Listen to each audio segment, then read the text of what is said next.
제가 저희 아이들을 볼 때 부러운 부분이 참 있습니다. 할아버지와 할머니에 대한 이야기입니다. 저희 아이들에게는 네 분의 할아버지와 할머니가 계십니다. 친할아버지, 친할머니, 외할아버지, 외할머니 네 분 다 살아계시고 아직은 건강하신 편입니다. 그래서 이 할아버지들과 할머니들과 함께 저희 아이들은 시간을 보내기도 하고 아니면 전화 통화를 하기도 합니다. 가끔씩 너무 길게 전화 통화를 하기도 합니다. 지금은 좀 멀리 떨어져 있어서 자주 못 뵙지만 그래도 저희 아이들은 할아버지 할머니를 참 좋아합니다. 그에 비해서 저는 할아버지 할머니에 대한 추억이 별로 없습니다. 왜냐? 저희 친할아버지 친할머니는 북에서 넘어오지 못하셨습니다. 또 외할아버지는 일찍 젊으셨을 때 돌아가셨습니다. 오직 외할머니만 넘어오셨는데 그나마 제가 고3 되는 겨울에 돌아가셨습니다. 그러니까 추억이 있다면 외할머니에 대한 추억만 약간 남아 있습니다.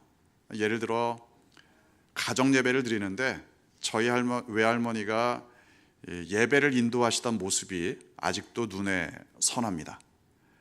제가 성경을 잘 이해하면 기특하다고 용돈을 주셨던 기억까지도 납니다.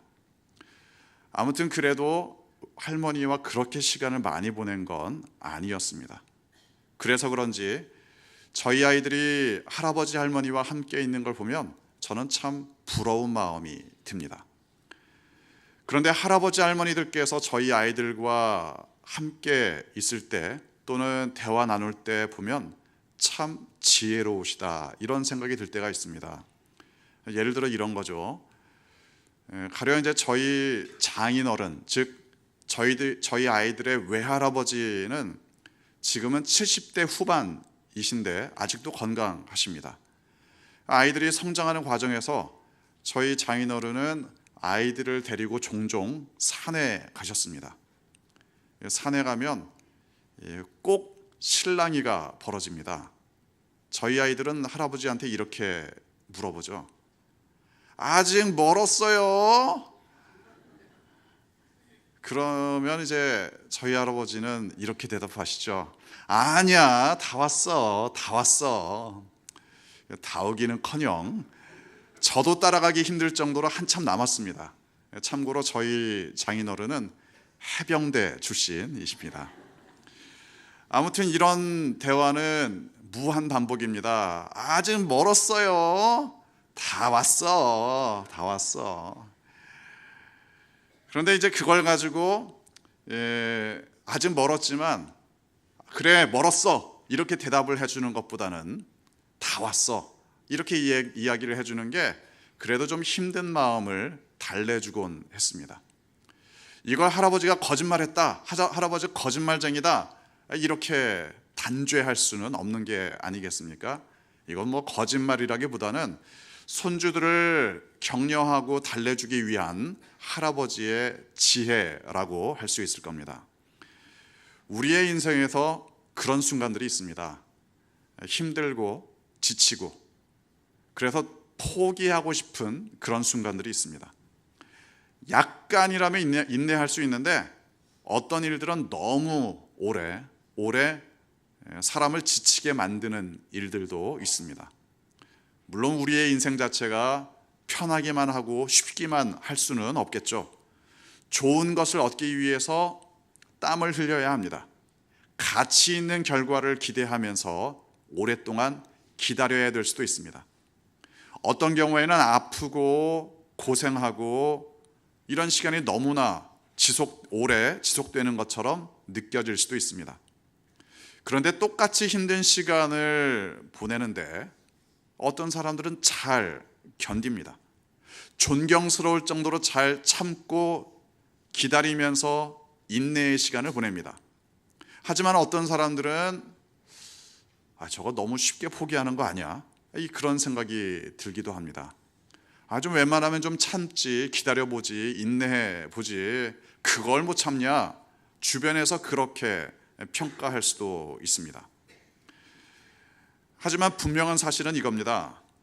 인내를 잘하건 못하건 그 일은 인내해야만 하는 일입니다. 쉬운 일이 아니라는 뜻이죠. 쉬운 일이라면 인내를 할 필요도 없습니다. 어렵고 힘들기 때문에, 지치고 포기하고 싶기 때문에 인내에 대해서 이야기를 합니다. 예수님께서 오늘 본문 말씀을 통해 인내에 대한 새로운 말씀을 들려주십니다. 본문 32절과 33절 함께 읽겠습니다. 무화과 나무의 비유를 배우라. 그 가지가 연하여지고 잎사귀를 내면 여름이 가까운 줄을 아나니, 이와 같이 너희도 이 모든 일을 보거든 인자가 가까이 곧 문 앞에 이른 줄 알라. 종말, 재림, 그걸 기다리는 사람들에게 하시는 말씀입니다.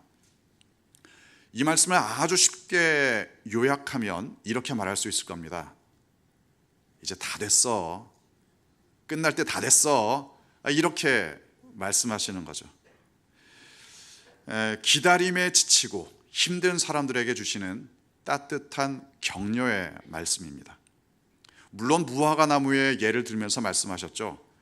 나무가 갑자기 잘 성장하면 계절이 변하는 거 아니냐, 이제 날씨가 따뜻해진다, 이걸 느끼는 거 아니냐, 그런 생각을 하게 되겠죠. 이제 여름이 왔네. 그런데 이게 뭐 날짜를 세봐서 알 수 있는 게 아닙니다. 직감적으로 아는 겁니다. 마찬가지로 뭔가 영적으로 급격한 변화가 있다, 또는 세상이 끝날 것 같이 자연재해나 그런 일들이 발생한다, 그런 급격한 변화가 발생한다, 마치 무화과 나무가 급격하게 변하는 것처럼 우리의 삶에 그런 변화가 발생한다. 그러면, 그런 일이 발생하면 거의 다 때가 됐다, 가까이 왔다, 끝날 때가 됐다, 그런 말씀입니다. 물론 이게 어느 정도가 돼야 급격한 변화냐, 사실 딱히 기준점이 있는 건 아닙니다. 이 정도 이상이 되면 이거는 이제 끝날 때가 됐네, 그리고 이 정도가 아직 안 됐으니까 주님께서 오실 때가 아직 안 됐다, 이런 식으로 말할 수 있는 게 아닙니다. 여름이 다 됐다, 이건 사실 굉장히 모호한 말입니다. 길을 걸어가면서 다 왔어, 다 왔어, 이렇게 말하는 것과 마찬가지입니다. 성경을 보면 우리 믿음의 선배들도 종종 기다려야만 했습니다. 대표적으로 아브라함이 그랬죠. 아들을 너에게 주겠다. 하나님께서 아브라함에게 약속하신 때는 아브라함의 나이 75세였습니다. 하지만 정작 아브라함이 아들을 낳을 때 나이는 100세였습니다. 우리는 뭐 그냥 그런가 보다 하고 넘어갈 수도 있겠죠. 하지만 아브라함에게는 그렇지 않습니다. 25년이라는 시간, 이게 하나님께서 처음부터 시간을 약속하고 시작하신 게 아닙니다. 앞으로 25년 후에 아들을 낳을 거다, 이렇게 하신 게 아닙니다. 아브라함의 입장에서는 어땠을까요? 금방이라도 낳을 것처럼 생각을 했을 겁니다. 게다가 아브라함의 나이가 자녀를 낳을 만큼 젊은 나이도 아닙니다. 75세에 자녀를 낳아도 그건 그야말로 기가 막힐 노릇입니다. 그런데 자꾸만 시간이 지나가죠. 아브라함도 그리고 사라도 마음이 조급해질 수밖에 없습니다. 그런 상태로 25년이 흐른 겁니다. 그러니까 아브라함이 하나님을 믿었다, 이게 단순한 믿음이 아닙니다. 어쩌면 지나칠 정도로 힘든 인내의 시간을 겪었습니다. 그런가 하면 이스라엘 민족은 좀 더 심각합니다. 이스라엘의 왕정 시대를 말하는 건데요, 여러분도 잘 아시는 내용들입니다. 왕들이 이스라엘을 다 통치하던 시절, 다윗이라든가 솔로몬 같은 왕도 있었지만 형편없는 왕들도 꽤 많았습니다. 그러다가 왕들뿐만 아니라 제사장, 선지자, 일반 백성들 다 하나님을 잊어버리기 시작합니다. 형식만 남은 제사, 건물만 남은 성전, 그것만 있을 뿐이지 하나님을 사랑하는 마음도 사라지기 시작했습니다. 그러니까 결국 이스라엘의 왕정시대는 500년도 되지 않아서 막을 내립니다. 북왕국 이스라엘은 아수르에 멸망합니다. 남왕국 유다는 바벨론에 멸망합니다. 그런데 이게 나라가 망했다, 멸망했다, 단순한 이야기가 아니라 나라가 완전히 초토화되는 것을 의미합니다. 왜냐하면 당시에 강대국이었던 아수르라든가 바벨론의 입장에서 보면 그렇습니다. 이스라엘은 정말 작은 나라죠. 그렇게 작은 나라가 좀 고분고분하고 조공도 잘 바치고 뭐 전쟁이 있을 때 협조도 좀 해주고 이러면 얼마나 좋겠습니까? 이스라엘은 그렇지 않았습니다. 이스라엘은 고분고분하지 않았습니다. 기회만 있으면 다른 강대국에 붙어서 그 상황을 모면하려고 발버둥 쳤습니다. 고분고분하지 않았습니다. 그러니까 아수르와 바벨론의 입장에서 이스라엘을 멸망시켰다, 이거는 그야말로 본보기를 보이는 겁니다. 아예 다시 재기를 하지 못할 정도로 나라를 완전히 초토화 만들었습니다. 그렇게 나라가 멸망했을 때 이스라엘 사람들을 향해서 부르짖는 선지자들이 있었습니다. 너희가 지금은 완전히 멸망했지만 하나님께서 다시 나라를 회복시키실 거다. 너희가 하나님의 말씀으로 돌아오고 하나님의 뜻대로 살아간다면 하나님께서 회복시키시는 날이 올 것이다. 이러한 외침이었습니다. 그런데 이런 예언의 말씀에 대해서 당시 이스라엘 사람들, 특히 포로로 끌려갔던 사람들은 두 가지 반응을 보였습니다. 첫째 부류는 그야말로, 그래, 우리가 하나님을 떠났다, 우리가 하나님을 온전히 바라보지 못했다, 회개하고 이제 하나님의 말씀으로 돌아가자, 하나님의 뜻대로 살아가면서 하나님의 회복의 때를 기다리자, 이런 부류의 사람들이 있었습니다. 그런가 하면 또 한 부류의 사람은 좀 더 현실을 직시하는 편이라고 말할 수도 있을 겁니다. 그렇죠. 뭐 하나님이 우리를 회복시키시는 건 좋은데 우리 지금 포로로 끌려왔다, 또 시간이 얼마나 지났냐, 언제 우리를 회복시키시겠냐, 우리가 나라를 회복시키실 날이 결코 오지 않을 거다. 그저 우리가 지금 있는 이 땅에서 잘 적응하고 정착해야지 딴 생각하다가 마음 뺏기지 말아라, 이런 식으로 주장하는 사람도 분명히 있었습니다. 나라가 멸망했고 포로로 끌려왔는데 어떻게 다시 돌아갈 생각을 한다는 말이냐. 물론 이게 결코 쉬운 이야기는 아닙니다. 그 약속을 기다린다, 당연히 힘든 일입니다. 아무리 인내하며 기다린다고 해도 끝이 보이지 않는 약속이면 틀림이 없습니다. 이외에도 우리의 믿음의 선배들, 기다리며 인내해야 되는 일들이 참 많았습니다. 그리고 인내하는 것이 쉽지 않았기 때문에 하나님께서는 그들을 종종 격려하셨습니다. 선지자들을 통해서, 그리고 하나님의 말씀을 통해서 기다리며 인내하는 사람들을 격려하시고 다독여 주셨습니다. 하지만 그럼에도 불구하고 사람의 영역과 하나님의 영역은 구분하셨습니다. 예수님의 말씀입니다. 본문 36절 함께 읽겠습니다. 그러나 그날과 그때는 아무도 모르나니 하늘의 천사들도 아들도 모르고 오직 아버지만 아시느니라. 하지만 아무도 모른다. 아무도 모른다. 격려는 해주시지만, 다독여 주시기는 하지만 그래도 사람에게 한계가 있다. 정확한 때를 아는 것은 하나님의 영역이다.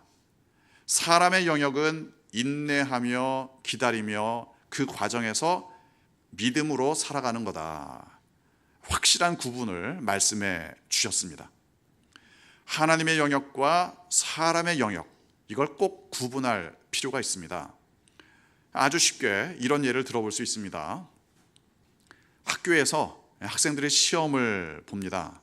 아마 여러분도 쉽게 떠올릴 수 있는 장면이겠죠. 선생님은 시험 감독을 하시고 학생들은 시험지를 가지고 시험을 치릅니다. 그런데 만약 시험이 굉장히 어려웠다. 어떤 일이 벌어지겠습니까? 여기저기서 학생들이 한숨도 쉬고 아니면 잠시 후 모든 것을 포기하고 책상에 엎드리는 이런 학생도 나오겠죠. 선생님들은 학생들을 아끼기 때문에 얼마나 마음이 안타깝겠습니까? 그래서 이렇게 말씀하시는 분도 계실 겁니다. 야야, 포기하지 말고 끝까지 어디 한번 최선을 다해서 시험을 봐라. 이런 식으로 말씀하시는 선생님도 있지 않겠습니까? 그렇게까지 말을 해도, 말씀을 하셔도 여전히 마음은 안타까우실 겁니다. 그래서 제가 학교를 다닐 때는 이런 선생님이 계셨습니다. 시험을 보다가 너무 공부를 못하는 학생이 있으면 조용히 그 근처에 가서 거의 정답을 한두 개 정도는 좀 알려주기도 하셨습니다. 그래도 아무리 그럴지라도 선생님이 학생을 대신해서 시험을 봐줄 수는 없습니다. 시험은 학생이 봐야 됩니다. 선생님은 시험을 출제하고 감독하고 평가하실 뿐이겠죠. 선생님의 영역과 학생의 영역을 만약 구분하지 못한다, 그래서 시험지를 만약 빼돌리고 성적을 조작한다, 그러면 이건 선생님도 학생도 망하는 길입니다. 마치 그런 것처럼 하나님의 영역과 사람의 영역을 구분하지 못한다. 그러면 어떤 문제가 발생하겠습니까? 좀 더 정확하게 이야기한다면 사실 하나님과 사람은 다릅니다. 완전히 다른 존재입니다. 하나님은 하나님이시고 사람은 사람입니다. 그러니까 하나님의 영역과 사람의 영역을 혼동한다. 이건 사람의 착각입니다. 나나 하나님이나 무슨 차이가 있냐? 내가 하나님이다. 이런 사람들은 착각하고 있는 거죠. 하나님은 인간과 완전히 다른 존재입니다. 하나님의 영역과 사람의 영역은 당연히 다를 수밖에 없습니다. 그래서 종말의 때, 재림의 때 이걸 아는 건 하나님의 영역이다. 예수님께서 확실하게 구분해 주셨습니다. 재림의 때를 아는 것, 그건 하나님의 영역이다. 사람의 영역은 그때를 준비하는 것, 재림을 준비하는 것, 그게 사람의 영역이다. 예수님은 이 사실을 상당히 강조하셨습니다. 본문 38절과 39절 함께 읽겠습니다. 홍수전에 노아가 방주에 들어가던 날까지 사람들이 먹고 마시고 장가들고 시집가고 있으면서 홍수가 나서 그것들을 다 멸하기까지 깨닫지 못하였으니 인자의 임함도 이와 같으리라. 노아의 홍수 때 두 부류의 사람들이 있었습니다. 하나는 노아, 그리고 노아의 가족들. 이 사람들은 한마디로 홍수를 대비했습니다. 또 한 부류는 노아를 제외한 다른 사람들. 이 사람들은 한마디로 홍수를 대비하지 않았습니다. 그런데 이 두 부류의 사람들에게 공통점이 있습니다. 둘 다 정확한 홍수의 시점은 몰랐습니다. 홍수에 관심이 없던 사람들, 이 사람들을 당연히 몰랐죠. 그런데 노아도 정확하게는 몰랐습니다. 방주에 들어가기 직전에서야 하나님이 말씀하시죠. 야, 이제 시작이다. 이제 시작이다. 둘 다 홍수의 시점은 몰랐습니다. 하지만 노아는 홍수를 대비했고 다른 사람들은 전혀 관심이 없었습니다. 달리 말하자면 홍수의 시점을 몰랐어도 홍수를 대비하는 데에는 전혀 문제가 없었다. 홍수가 언제냐? 이걸 꼭 알아야만 홍수를 대비할 수 있는 건 아닙니다. 그때 사람들이 멸망했던 건 홍수의 시점을 몰랐기 때문이 아닙니다. 하나님의 음성을 듣지 못했기 때문에 멸망했습니다. 하나님의 창조 질서를 깨뜨렸기 때문에 멸망했습니다. 노아의 예를 통해 예수님께서 우리에게 가르쳐 주시는 내용이 이겁니다. 때를 아는 것은 하나님의 영역이다. 때를 몰라도 준비하며 대비하는 것이 사람의 영역이다. 그리고 때를 몰라도 충분히 대비할 수 있다. 노아가 그렇지 않았느냐? 노아도 몰랐지만 대비했다. 그리고 우리가 노아를 생각할 때 또 한 가지 기억해야 할 부분이 있습니다. 노아가 방주를 건조하는데 얼마나 오랜 시간이 걸렸는지 아십니까? 성경을 아무리 찾아봐도 정확한 기간은 나오지 않습니다. 하지만 창세기 내용을 잘 살펴보면 대략 100년 정도 걸렸다, 이렇게 추정해 볼 수 있습니다. 아무튼 거기에 들어가는 노동력도 정말 대단하지만 이게 보통 기간이 아니죠. 얼마나 인내의 시간이었겠습니까? 그래서 기억해야 할 사실은 이겁니다. 만약 아무것도 하지 않고 100년을 기다려라 이랬다면 기다릴 수 있었겠습니까? 너무나 힘들었을 겁니다. 노아가 100년을 기다릴 수 있었던 이유는 방주를 만들었기 때문입니다. 물론 방주를 만드는데 100년이 걸리기도 했지만 그 기간 동안 방주를 만들었기 때문에 인내하며 기다릴 수 있었습니다. 물론 하나님의 말씀에 순종한 겁니다. 그런데 순종하며 방주를 만들었기 때문에 100년을 인내할 수 있었습니다. 방주는 구원의 방법이자 또한 하나님께서 노아를 격려하시는 수단이었습니다. 예수님께서 다시 오시는 그때 아무도 모릅니다. 알 수 없습니다. 그래도 예수님께서는 계속 격려해 주십니다. 다 됐어. 그 격려 가운데 우리는 인내하며 기다릴 수 있습니다. 기억하시기 바랍니다. 인내하며 기다릴 때 방주를 만드시기 바랍니다. 나의 방주를, 우리의 방주를 만드시기 바랍니다. 방주를 만들면서 언제인지 때는 모르지만 인내하며 기다리시기 바랍니다. 그 방주를 통해 사람들을 구원하시기 바랍니다. 나의 인내를 격려하시는 하나님, 그 하나님과 깊이 동행하는 여러분 되시기를 주님의 이름으로 축원합니다.